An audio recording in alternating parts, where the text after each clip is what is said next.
નમસ્કાર દોસ્તો, world in box academy જુનાગઢની યુટ્યુબ ચેનલ પર આપનું સ્વાગત છે. ડેઇલી કરંટ અફેર્સ લેક્ચરમાં આજે આપણે જોવાના છે લેક્ચર નંબર 5 અને કયા મંથનું કરંટ છે? મે 2026. કઈ રીતે આપણે કરંટ અફેર્સ જોશું? 360 ડિગ્રી સમજૂતી સાથે. તો ચલો આજના લેક્ચરની શરૂઆત કરીએ. પહેલો પ્રશ્ન, તાજેતરમાં ડીઆરડીઓ અને ભારતીય વાયુસેનાએ ટેકનિકલ એડવાન્સ રેન્જ ઓગમેન્ટેશન હથિયારોનું પ્રથમ પરીક્ષણ ક્યાં કર્યું? એક અહીંયા પરીક્ષણ કરવામાં આવ્યું છે એક સિસ્ટમનું. શું નામ છે એનું?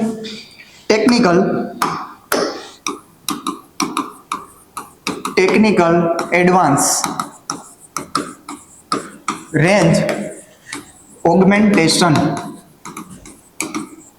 આનું પરીક્ષણ કોના દ્વારા? તો ડીઆરડીઓ પ્લસ ભારતીય વાયુસેના, આ બંને દ્વારા આનું પરીક્ષણ કરવામાં આવ્યું. હવે આ પરીક્ષણ ક્યાં કરવામાં આવ્યું? આ પરીક્ષણ કર્યું છે ઓડિશાની અંદર. કઈ જગ્યા ઉપર? ઓડિશાની અંદર. તો આન્સર શું આવશે? ઓડિશા. હવે આમાં છે શું? આની અંદર એક એવી સિસ્ટમ કે જે વેપન બે પ્રકારના હોય, એક હોય ગાઈડેડ અને એક હોય છે અનગાઈડેડ. જે ગાઈડેડ વેપન હોય એને તમે દિશા નિર્દેશ આપી અને કોઈ પણ જગ્યાએ તમે લઈ જઈ શકો તમારા કંટ્રોલથી.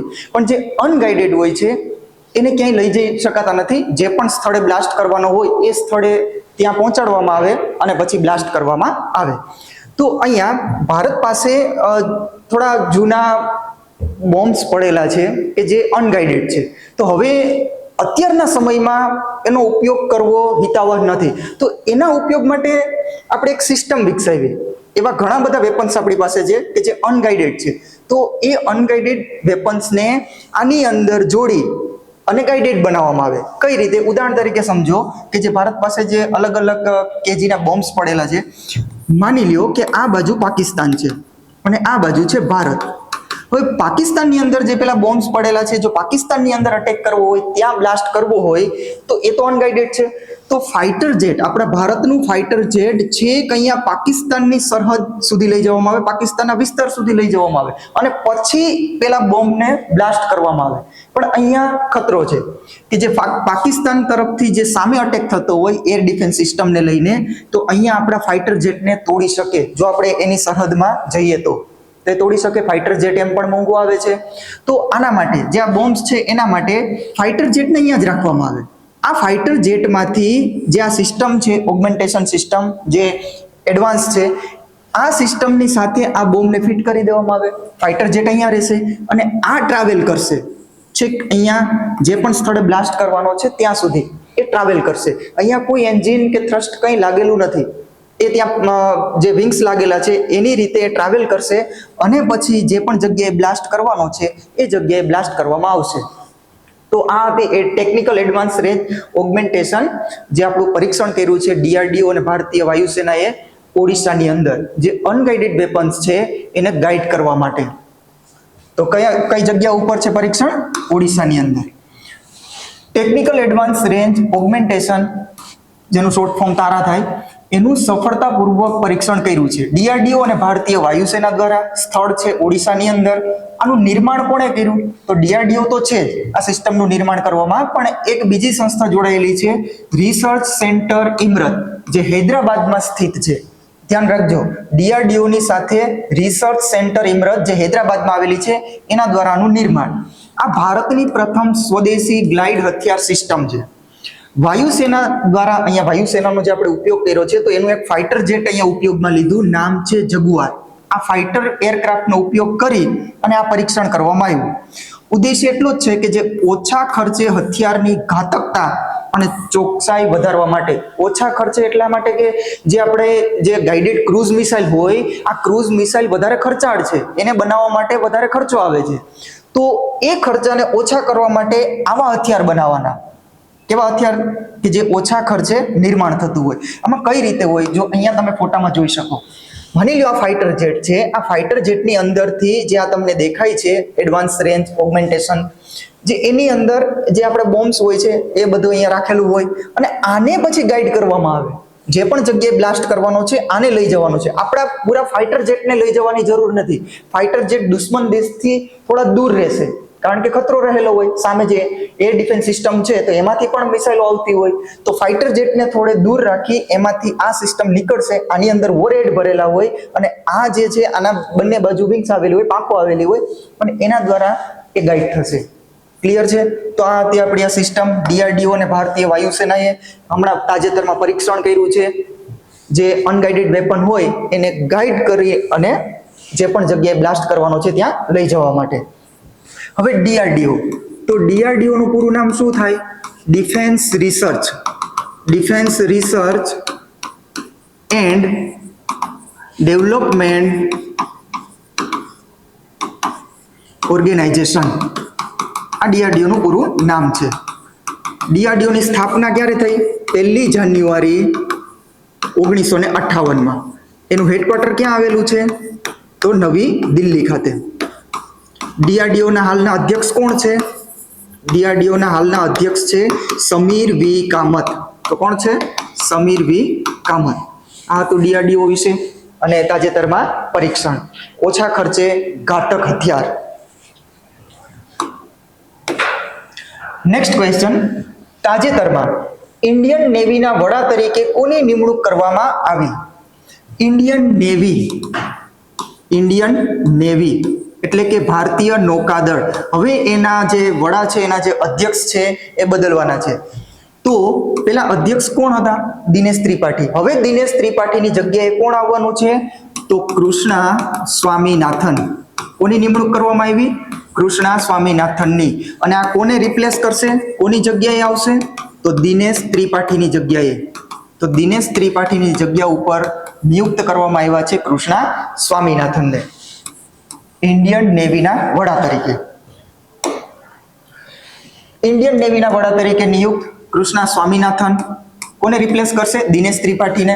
કારણ કે દિનેશ ત્રિપાઠીનો કાર્યકાળ ક્યારે પૂરો થાય છે? 31 મે 2026 એ નિવૃત્ત જાહેર થાય છે, કાર્યકાળ પૂરો થાય છે. હવે એની જગ્યા ઉપર સ્વામીનાથન આવશે. કૃષ્ણા સ્વામીનાથન વેસ્ટર્ન કમાન્ડર જે કમાન્ડ છે એના 34માં flag officer commanding in chief તરીકે કાર્યરત હતા. હવે અહીંયાથી ઇન્ડિયન નેવીના વડા તરીકે નિયુક્ત થશે. હવે ઇન્ડિયન નેવી, તો ઇન્ડિયન નેવી ડે દર વર્ષે ક્યારે ઉજવીએ છીએ?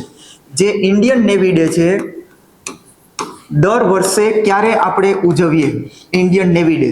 તો એ તારીખ છે 4 ડિસેમ્બર. આ શું કામ 4 ડિસેમ્બર? કારણ કે 4 ડિસેમ્બર 1971 ની અંદર ભારત પાકિસ્તાનનું યુદ્ધ થયું હતું. શું થયું હતું? ભારત પાકિસ્તાનનું યુદ્ધ. આમ તો આ ભારત પાકિસ્તાનનું યુદ્ધ 3 ડિસેમ્બર થી લઈ અને 16 ડિસેમ્બર સુધી ચાલેલું. આની વચ્ચે તારીખ આવે છે 4 ડિસેમ્બર. તો 4 ડિસેમ્બરના રોજ એવું તો શું થયું હતું કે આ દિવસને આપણે ઇન્ડિયન નેવી ડે તરીકે ઉજવીએ? તો 4 ડિસેમ્બરમાં આ યુદ્ધ દરમિયાન આપણી નેવીએ જે કરાચી પોર્ટ છે, આ કરાચી પોર્ટને તબાહ કર્યો હતો, ધ્વસ્ત કર્યો હતો. કયા ઓપરેશન હેઠળ? તો એના માટે નેવીએ ઓપરેશન ચલાવ્યું હતું, ઓપરેશન ત્રિશુલ. તો આનું બીજું નામ છે ઓપરેશન ટ્રાઇડેન્ટ. તો આ ચલાવેલું નેવી દ્વારા અને આ ઓપરેશન દ્વારા કરાચી પોર્ટને તબાહ કર્યો હતો 4 ડિસેમ્બર 1971માં. ત્યારથી પછી 1972 થી લઈ અને આજ સુધી આપણે ઇન્ડિયન નેવી ડે ઉજવીએ છીએ 4 ડિસેમ્બરના રોજ. તો હવે નેવીના વડા તરીકે કોણ આવશે? કૃષ્ણા સ્વામીનાથન. હવે આ યુદ્ધની અંદર ઘણું બધું જે છે, ચલો ઓપરેશન તો ચલાવ્યું છે, પણ આની અંદર પાકિસ્તાન તરફથી અમેરિકા સામેલ થયું હતું, આપણા ભારત તરફથી રશિયા સામેલ થયું હતું. આ 1971ના યુદ્ધમાં આ યુદ્ધ શેને લઈને હતું? તો બાંગ્લાદેશને આઝાદ કરાવવા માટે, જે પહેલા 1971 પહેલા પૂર્વ પાકિસ્તાન તરીકે ઓળખાતું. તો ત્યાં જે સંઘર્ષ ચાલતો હતો એમાં આપણા ભારતે ત્યાં સેના મોકલી અને જે યુદ્ધ છે 3 ડિસેમ્બર થી લઈ અને 16 ડિસેમ્બર. આ 16 ડિસેમ્બરના રોજ જે પાકિસ્તાની જે સેના હતી એણે આત્મસમર્પણ કર્યું 16 ડિસેમ્બરની તારીખે. એટલા જ માટે આપણે 16 ડિસેમ્બરને વિજય દિવસ તરીકે ઉજવીએ.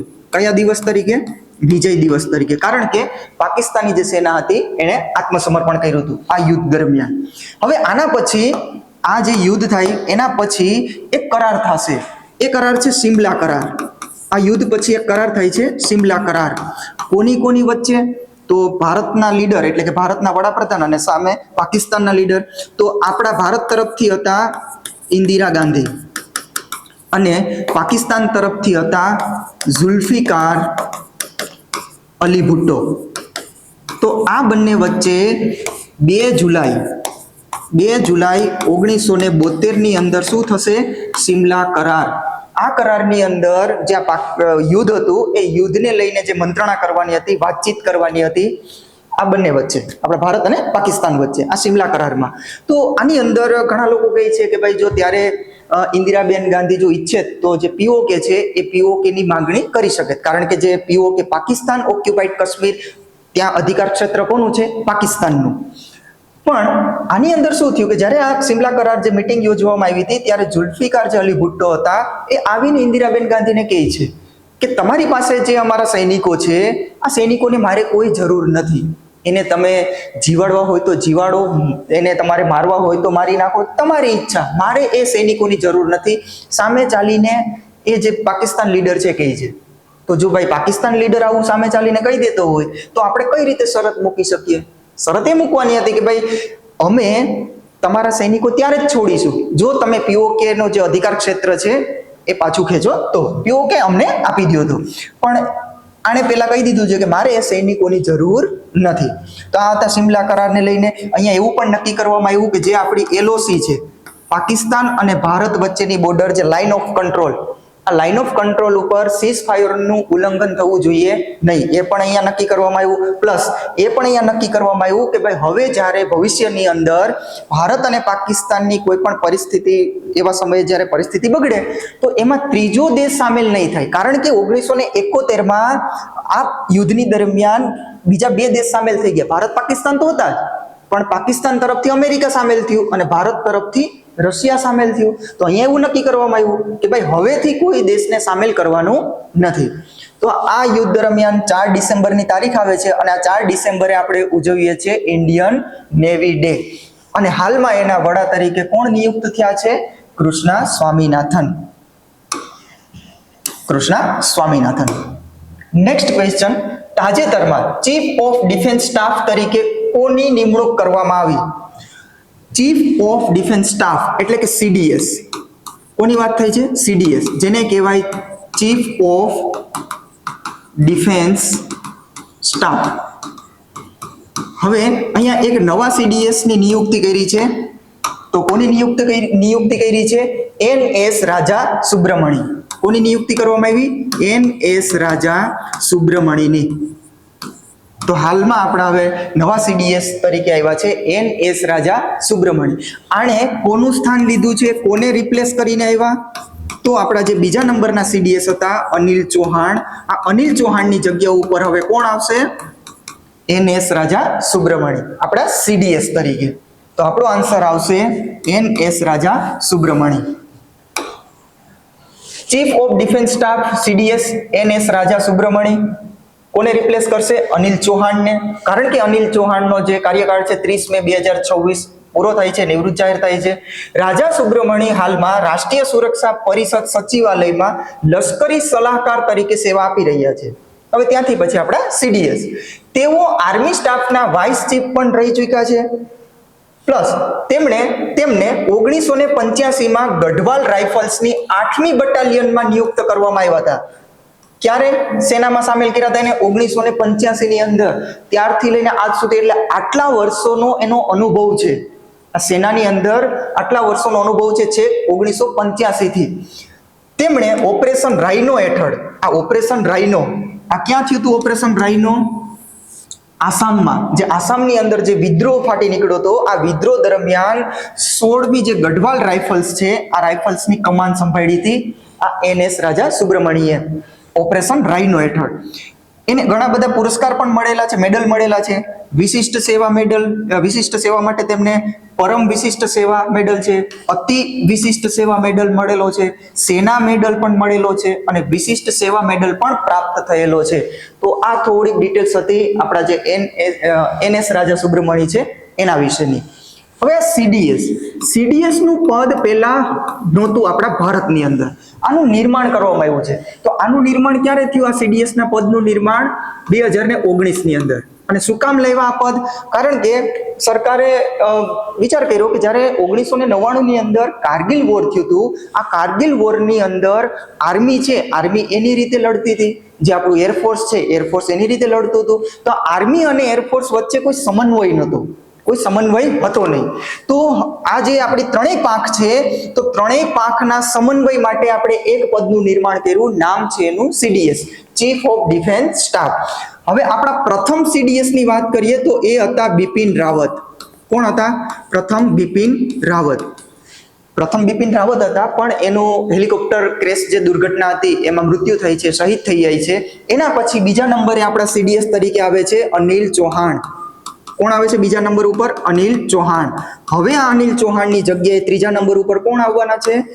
NS રાજા સુબ્રમણી. ક્લિયર? આપણી જે ત્રણેય પાંખ છે, આર્મી છે, એરફોર્સ છે, નેવી, આના જે પણ વડા હોય, જે અધ્યક્ષ હોય છે ત્રણેય પાંખના, આ ત્રણેય પાંખની ઉપર કોણ હોય છે? CDS. અને આ CDS ની ઉપર કોણ હોય છે? રક્ષા મંત્રી. અને રક્ષા મંત્રી પછી આવશે આપણા પ્રેસિડેન્ટ, રાષ્ટ્રપતિ. પહેલા પદ નહોતું, પછી એનું નિર્માણ કરવામાં આવ્યું.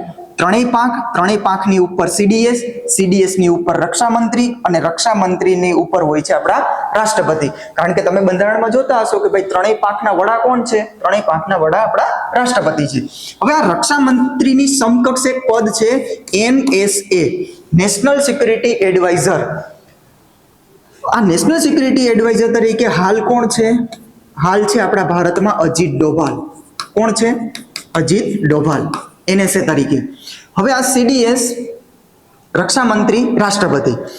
આ NSA શું કામ કરે? તો NSA આપણા જે ભારત દેશ માટે સુરક્ષા સલાહકાર તરીકે કામ કરે છે. કે જ્યારે ભારત દેશને કોઈ સુરક્ષાને લઈને સલાહ આપવાની હોય, ત્યારે સુરક્ષાને લઈને સલાહ કોણ આપશે? NSA. અને એ સલાહ કોને આપશે? આપણા વડાપ્રધાનને, પ્રધાનમંત્રીને. ક્લિયર છે? તો આ CDS અને પ્રધાનમંત્રી વચ્ચેની કડી એટલે NSA. ક્લિયર છે? તો હાલ આપણે ત્રણેય પાંખના વડા જોઈ લઈએ. અધ્યક્ષ કોણ છે? આર્મી, આર્મીના કોણ છે? ઉપેન્દ્ર દ્વિવેદી. હાલમાં કોણ છે? ઉપેન્દ્ર દ્વિવેદી. એરફોર્સ, એરફોર્સના કોણ છે? અમરપ્રીત સિંહ. અમરપ્રીત સિંહ. અને નેવી, નેવીના આપણે હમણાં જ જોયા કે નેવીના ભાઈ વડા તરીકે કોની નિમણૂક કરવામાં આવી છે? જે હમણાં હાલ એની નિયુક્તિ થઈ છે, દિનેશ ત્રિપાઠીની જગ્યા લેશે, તો એ છે આપણા કૃષ્ણા સ્વામીનાથન.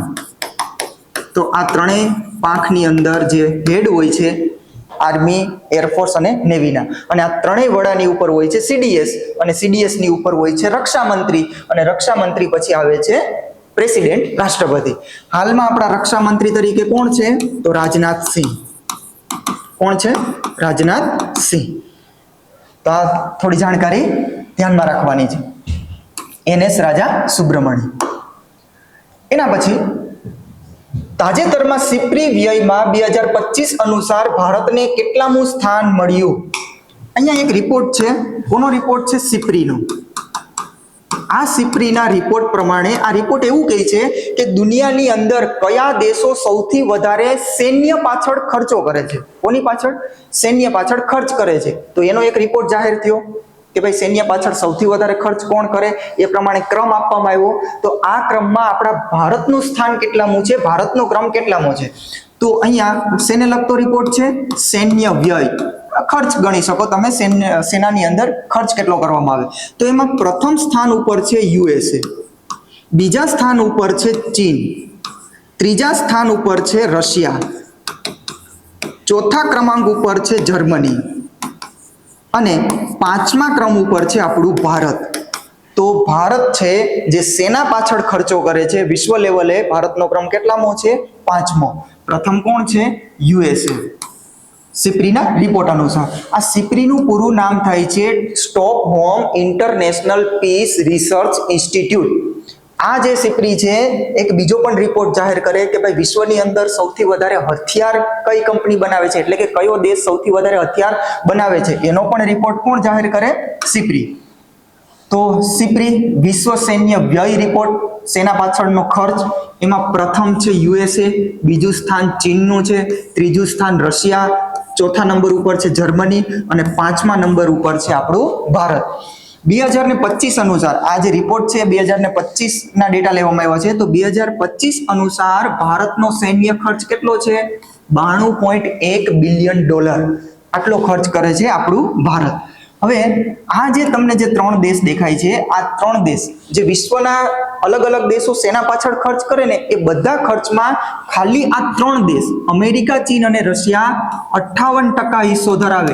58% ખર્ચ કરે છે આ 3 દેશ મળીને સેના પાછળ. ક્લિયર છે? તો આપણા ભારતનું સ્થાન 5મું.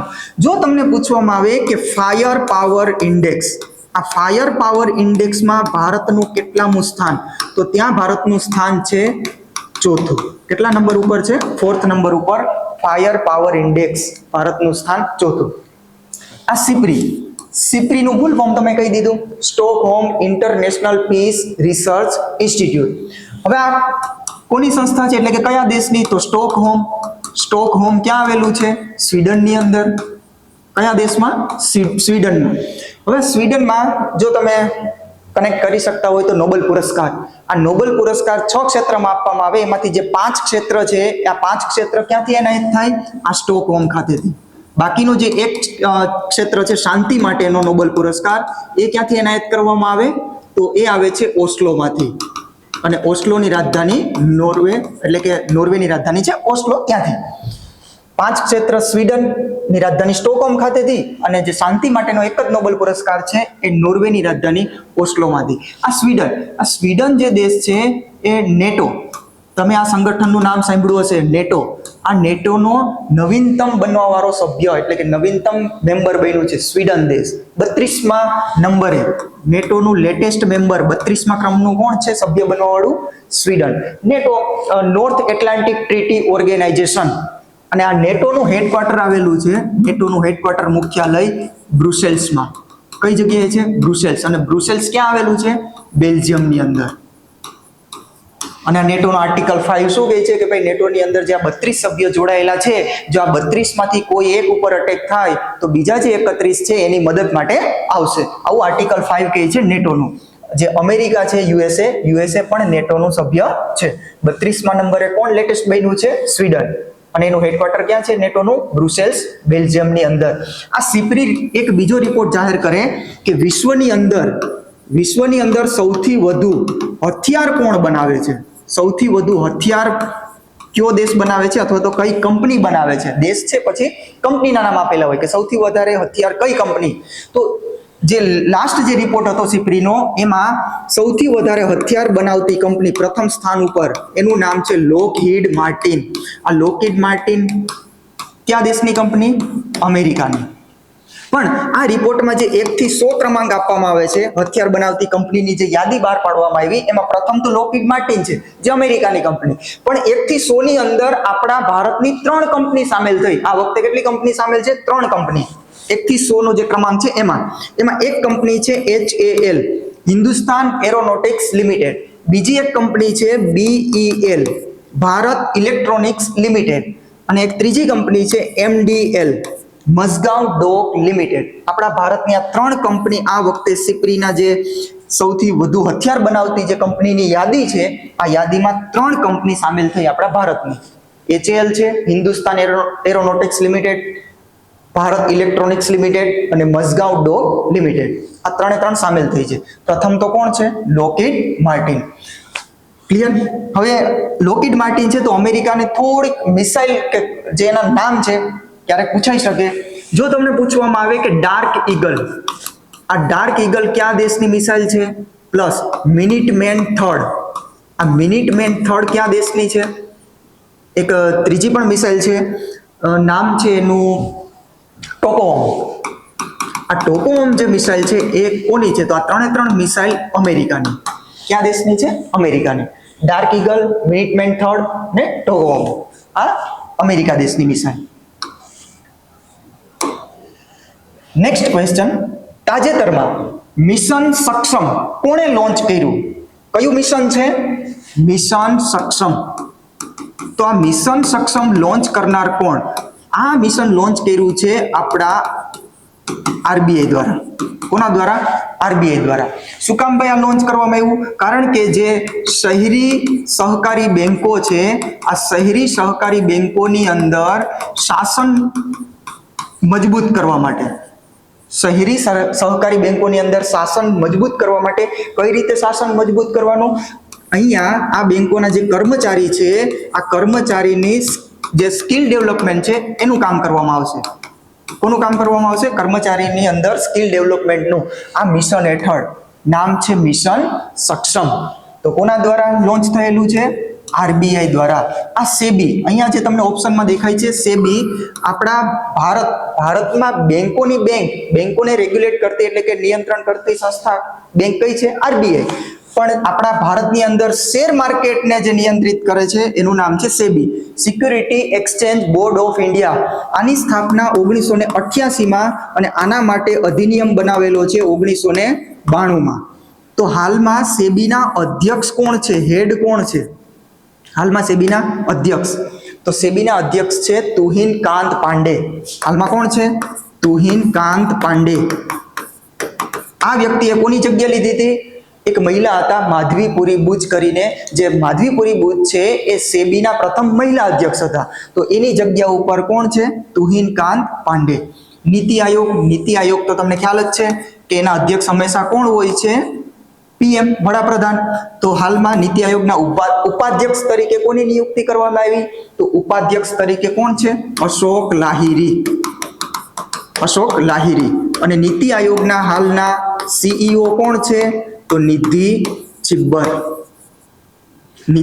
છિબ્બર એના સીઈઓ તરીકે. ક્લિયર? અને નીતિ આયોગનું ગઠન ક્યારે થયું હતું? 1 જાન્યુઆરી 2015માં. કોનું સ્થાન લીધું છે? આયોજન પંચનું. ને આ તો છે આપણું CBI, central bureau of investigation. Mission સક્ષમ લોન્ચ કરનાર છે આરબીઆઈ. શહેરી સહકારી બેંકોમાં શાસન મજબૂત કરવા માટે જે શહેરની અંદર જે સહકારી બેંકો છે એની અંદર જે કામ કરતા કર્મચારીઓ, આ કર્મચારીઓની અંદર સ્કિલ ડેવલપમેન્ટ કરવામાં આવશે. અને આ સ્કિલ ડેવલપમેન્ટથી જે બેંકોમાં શાસન વ્યવસ્થા છે એને મજબૂત કરવાનું છે. કયા મિશન હેઠળ? મિશન સક્ષમ. આરબીઆઈ નું પૂરું નામ શું થાય? Reserve bank of India. RBI ની સ્થાપના ક્યારે કરવામાં આવી? આરબીઆઈ ની સ્થાપના થઈ છે 1 એપ્રિલ 1935 ની અંદર. અને આના માટે એક્ટ, અધિનિયમ ક્યારનો હતો? 1934 નો. આરબીઆઈ નું હેડક્વાર્ટર ક્યાં આવેલું છે?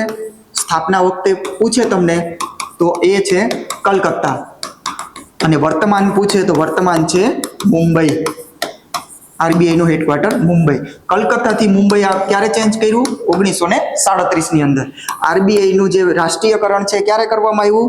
રાષ્ટ્રીયકરણ, તો આરબીઆઈ નું રાષ્ટ્રીયકરણ કરવામાં આવ્યું 1 જાન્યુઆરી 1949માં. અને વર્તમાન ગવર્નર કોણ છે આરબીઆઈ ના? વર્તમાન ગવર્નર છે સંજય મલ્હોત્રા. જો તમને પૂછવામાં આવે કે આરબીઆઈ ની જ્યારે સ્થાપના થઈ હતી 1935માં, ત્યારે ગવર્નર કોણ હતા? પ્રથમ ગવર્નર આરબીઆઈ ના, તો ત્યારે હતા ઓસબોર્ન સ્મિથ. કોણ હતા? Osborne Smith. પણ જો તમને પૂછવામાં આવે કે ફર્સ્ટ ભારતીય ગવર્નર કોણ? ફર્સ્ટ ભારતીય ગવર્નર, તો એ આવશે સીડી દેશમુખ. અને વર્તમાનમાં તો કોણ છે? સંજય મલ્હોત્રા. આ છે આરબીઆઈ નો લોગો, સિમ્બોલ જે તમને દેખાય છે. આની અંદર તમને બે વસ્તુ જોવા મળશે. આરબીઆઈ ના સિમ્બોલની અંદર આ જે દેખાય છે એ છે રોયલ બેંગાલ ટાઈગર. એક પ્રાણી જે દેખાય છે એ છે રોયલ બેંગાલ ટાઈગર. આની પહેલા સિંહ હતા, પણ સિંહને રિપ્લેસ કરી અને અહીંયા ચિત્ર આપી દીધું રોયલ બેંગાલ ટાઈગરનું. આ જે વૃક્ષ જેવું તમને દેખાય છે એ છે પામ ટ્રી, તાડનું વૃક્ષ. આ આરબીઆઈ ના સિમ્બોલમાં. હવે એસબીઆઈ, તો એસબીઆઈ નું સિમ્બોલ બધાને ખબર છે, આખા ગામને આવડે કે જે એસબીઆઈ નું સિમ્બોલ છે ક્યાંથી લેવામાં આવ્યું? કાંકરિયા તળાવ. કયું તળાવ? કાંકરિયા તળાવ. ક્લિયર છે? Next question. તાજેતરમાં ભારતની પ્રથમ સ્પેસ ટેક યુનિકોર્ન બનવાવાળી કંપની કઈ છે? સ્પેસ ટેક ની અંદર એટલે કે અંતરિક્ષ વિભાગની અંદર યુનિકોર્ન, એક કંપની યુનિકોર્ન બની છે. ભાઈ યુનિકોર્ન ક્યારે બને? જ્યારે એ સ્ટાર્ટઅપ હોય, શરૂઆતમાં શું હોય? સ્ટાર્ટઅપ હોય. જે પણ શરૂઆત હોય એને સ્ટાર્ટઅપ કહેવામાં આવે. આ સ્ટાર્ટઅપ પછી જ્યારે એની જે માર્કેટ વેલ્યુએશન છે, આ માર્કેટ વેલ્યુએશન કેટલું થઈ જાય? માર્કેટ જે વેલ્યુએશન $1 બિલિયન, $1 બિલિયન જે ડોલર છે એનાથી વધી જાય તો એને કેનો દરજ્જો આપી દેવામાં આવે? સ્ટાર્ટઅપમાંથી યુનિકોર્નનો. તો આવી જ રીતે અંતરિક્ષ ક્ષેત્રની અંદર, સ્પેસ ટેકની અંદર જે સ્ટાર્ટઅપ હતું હવે એ બની ગયું છે યુનિકોર્ન, અને આ ભારતનું પ્રથમ છે સ્પેસ ટેકની અંદર. તો એ છે સ્કાયરૂટ એરોસ્પેસ. તો કઈ કંપની બની છે? સ્કાયરૂટ એરોસ્પેસ. તો આ છે સ્ટાર્ટઅપમાંથી યુનિકોર્ન. અને યુનિકોર્ન દરજ્જો ક્યારે આપવામાં આવે? જ્યારે એનું જે માર્કેટ વેલ્યુએશન છે એ $1 બિલિયન થી વધી જાય ત્યારે. તો ભારતની પ્રથમ સ્પેસ ટેક યુનિકોર્ન સ્કાયરૂટ એરોસ્પેસ ક્યાં સ્થિત છે? હૈદરાબાદની અંદર. યુનિકોર્ન કોને કહેવામાં આવે? કે જે સ્ટાર્ટઅપ હોય એનું માર્કેટ વેલ્યુએશન $1 બિલિયન થી વધી જાય ત્યારે. તો ભારતનું પ્રથમ જ્યારે ખાનગી રોકેટની વાત આવે તો ભારતનું પ્રથમ ખાનગી રોકેટ વિક્રમ એસ, એ પણ કોના દ્વારા નિર્માણ? આ સ્કાયરૂટ એરોસ્પેસ દ્વારા. અને ક્યાં સ્થિત છે? હૈદરાબાદ. હૈદરાબાદ ક્યાં આવેલું છે? તેલંગાણામાં. તેલંગાણાની રાજધાની છે હૈદરાબાદ અને આંધ્રપ્રદેશની રાજધાની છે અમરાવતી. ક્લિયર? તો ભારતનો પ્રથમ ખાનગી રોકેટ જો પૂછે તો આવશે વિક્રમ એસ, અને કોના દ્વારા? સ્કાયરૂટ એરોસ્પેસ દ્વારા. હવે ઈસરોનું જે લોન્ચ વેહિકલ છે, અલગ અલગ જે પ્રક્ષેપણ યાન છે, એમાં એક છે PSLV, એક છે GSLV, SSLV. પૂરું નામ શું થાય બધાનું? Polar satellite launch vehicle, geosynchronous satellite launch vehicle, small satellite launch vehicle. આના બધાના અલગ અલગ કામ છે કે જ્યારે ભાઈ કોઈ મિશન મોટું હોય, સેટેલાઇટ વજનમાં છે, મિશન મોટું છે, તો ત્યારે GSLV નો ઉપયોગ કરવામાં આવે. સેટેલાઇટ પ્રમાણમાં નાનો છે, વજન ઓછો છે, તો ત્યારે PSLV નો યુઝ કરવામાં આવે. જો સેટેલાઇટનું કદ સ્વરૂપ નાનું છે, અતિ નાનું છે, ક્યારેક નાનકડા બોક્સ જેવા પણ સેટેલાઇટ હોય, તો આવા સેટેલાઇટ માટે કે PSLV અને GSLV ના યુઝ થાય. જો એ યુઝ કરવામાં આવે, એનો ઉપયોગ કરવામાં આવે તો ખર્ચો વધી જાય. તો એના માટે SSLV, small satellite launch vehicle. તો આ ઈસરો પાસે છે પ્રક્ષેપણ યાન.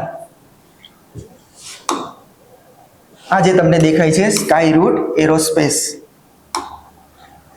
તો આજના લેક્ચરમાં આટલું કન્ટેન્ટ રાખીએ. જો તમને આ કન્ટેન્ટ સારું લાગતું હોય તો તમે આ વિડીયોને લાઈક, શેર, અને જે ચેનલ છે, જે તમે આ વિડીયો જે ચેનલ ઉપર જોવો છો એને સબસ્ક્રાઇબ કરી લીજો. અને આ જે લેક્ચર છે તમારા મિત્ર મંડળ સુધી પહોંચાડજો. જય હિન્દ.